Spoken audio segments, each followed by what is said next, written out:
Hello everyone, my name is Adnan. आप देख रहे हैं YouTube channel Adnan dogs trainer. आज हम सीज़र की मदर को हम ट्रेनिंग करवाएंगे और इसका बिहेवियर बिल्कुल दुरुस्त नहीं है। ये काफ़ी एक्टिव है और जैसे ही चेयर्स पे बैठते हैं ये ऊपर आने की करती है।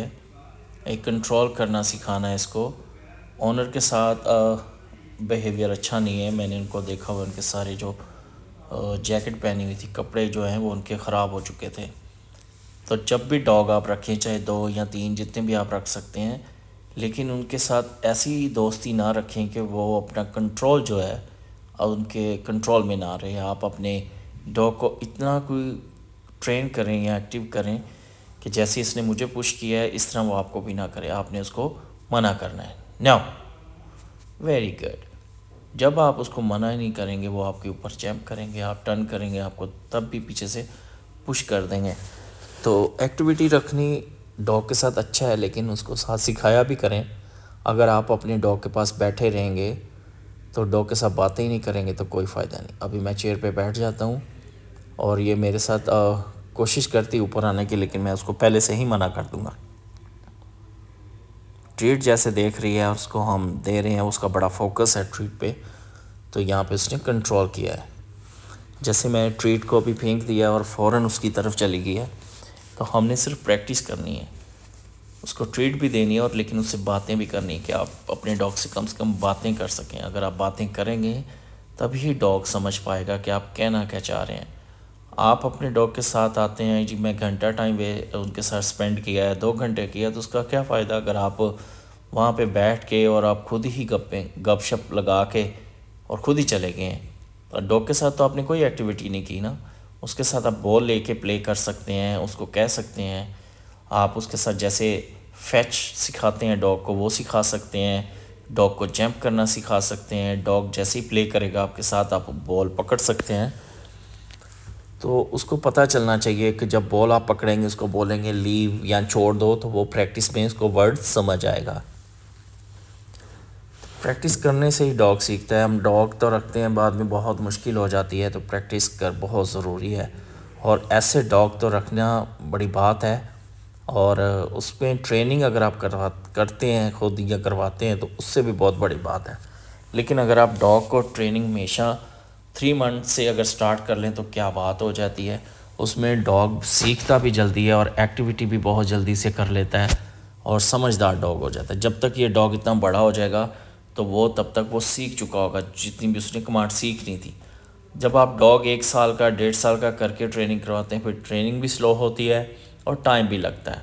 तो आप कहते हैं कोई फ़र्क नहीं पड़ रहा होता, तो ये फ़र्क तब पड़ता है जब आप भी टाइम देंगे।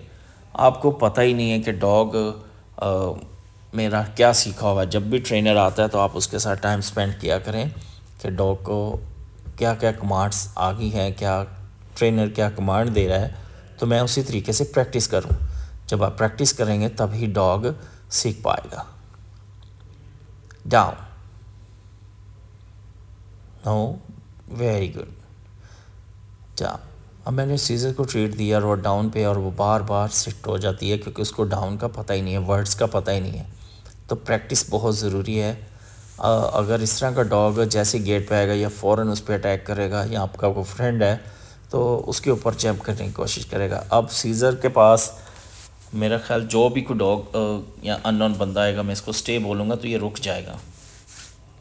तो सी सिखाने का फ़ायदा है। जब आप अपने इतने अच्छे डॉग रख के उसको ट्रेन नहीं करते तो ये डॉग आपके कंट्रोल में नहीं होते। प्रैक्टिस प्रैक्टिस प्रैक्टिस प्रैक्टिस करेंगे तभी ही सीखेंगे।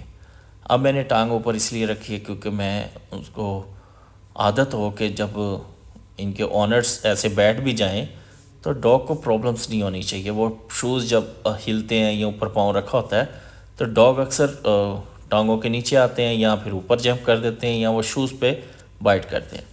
तो ये चेक करना है। जितनी ज़्यादा प्रैक्टिस अलग अलग डिफरेंट तरीके से करेंगे, पास बैठेंगे, फिर कभी भी डॉग जो है आपको खींचेगा नहीं, आपके ऊपर नहीं चढ़ेगा। आप उसको जो कमांड देंगे वो बोलेगा। आप जब भी डॉग लेके जाते हैं कोशिश किया करें लीज बना के लेके जाएं, उससे डॉग आपके साथ चलेगा। जब वो आप उसको वो आदत हो जाएगी फिर आप विदाउट लीड भी लेके जा सकते हैं। लेकिन प्रैक्टिस प्रैक्टिस के बगैर कभी भी ना लेके जाएं। अगर आप इसी तरह बाहर ले जाएंगे तो डॉग कभी भी किसी पे भी अटैक कर सकता है। तो ख़ास मेरा बस मकसद है बताने का। नेक्स्ट वीडियो में आपको मैं ये सारी इसकी वीडियोस फिर दिखाऊंगा जिसमें ये इसने सीखा होगा। No set, very good. तो मैं इसको दिखाऊंगा आपको कि ये डॉग जो है बहुत बिहेवियर जो इसका ख़राब है। बस इनके ओनर आने वाले हैं, जैसे वो आ जाएंगे तो मैं आपको उनके सामने इसको ओपन करूंगा, तो मैं दिखाऊंगा उनको भी कि अब ऊपर नहीं आती। आज इसका फर्स्ट दिन है मेरे साथ। इनका तीसरा डॉग भी है, वो भी इसको भी मैं प्रैक्टिस करवाऊँगा। फिर मैं तीनों को ओपन छोड़ के फिर प्रैक्टिस करके दिखाऊंगा तीनों को कि अब ऊपर नहीं आते। ये कंट्रोल करने पे डिपेंड है। आप अपने डॉग को अगर कंट्रोल ही नहीं करते, उसको क्या वर्ड ही नहीं सिखा रहे, उसको समझ ही नहीं आ रही कहना क्या चाह रहे हो। Very good. अभी उसको ख़ास पता नहीं है, बस उसको खाने का पता है कि मैंने हाथ आगे किया और उसको खाना है। अपनी तरफ से तो वो ट्रीट को लेना चाह रही है, लेकिन उसको अभी ये तरीका नहीं पता क्योंकि उसके साथ इतना टाइम स्पेंड नहीं किया। बस खाना डाल दिया और ओपन छोड़ दिया। बस इस तरह बिल्कुल नहीं करना। डॉग के साथ एक्टिविटी किया करें, बॉल भी ले सकते हैं, उसके साथ प्ले कराएं, इसको फ्रेच करें, इनके साथ बॉल को थ्रो कर दें। जैसे बॉल थ्रो करेंगे ये लेके आएगी। तो प्रैक्टिस इसकी एनर्जी जो है वो वेस्ट होनी चाहिए। फिर ये डॉग भी इजी रहते हैं और फजूल भौंकते भी नहीं हैं। जितना ज़्यादा डॉग स्पीक करते हैं उतना ज़्यादा फिर जो हमारे इर्द गिर्द रहते हैं वो डिस्टर्ब हो जाते हैं। तो हमें कोशिश है कि दूसरों को हमारी वजह से प्रॉब्लम्स नहीं होनी चाहिए। बस इसी तरह यही प्रैक्टिस है। और नेक्स्ट वीडियो में तो मैं आपको सारी इसकी अब दिखाऊंगा जब मैं ये बेहतर हो जाएगी कि इसको स्टे सिखाया जाएगा। अभी क्योंकि अभी मैं इसके साथ दोस्ती कर रहा हूँ और साथ साथ प्रैक्टिस भी सिखा रहा हूँ, क्योंकि आप अगर डॉग रखें तो प्रैक्टिस करेंगे तभी वो सीखता है डॉग। अगर आप ट्रेनर के सिर्फ डिपेंडेंट रहेंगे कि ट्रेनर ने सिखा दिया है, लेकिन नाउ सीज़र ठहरो ज़रा, बुरी बात। इस तरह बस आपने प्रैक्टिस करनी है। डॉग को वर्ड्स का पता होना चाहिए, आप कब डॉग को क्या मना कर रहे हैं तो डॉग को पीछे होना चाहिए। डॉग के ऊपर आपका डर होना चाहिए, चाहे वो प्यार से करें चाहे सख्ती से, लेकिन मारना नहीं। मारने से नहीं डॉग हैंडल होगा। आप उसके गले में चौक चिन बना के उसको समझा सकते हैं, तब वो इजीली हो जाएंगे। अगर अब मैं इसकी शॉर्ट वीडियोस बनाता हूँ जिसमें लीज बना के इसको थोड़ा बेहतर करूँगा मैं, तो वो आप देखिएगा। बस अब नेक्स्ट वीडियो के लिए मुझे इजाज़त दीजिए। मेरे चैनल को सब्सक्राइब करें, लाइक करें, शेयर करें। खुदा हाफ़िज़।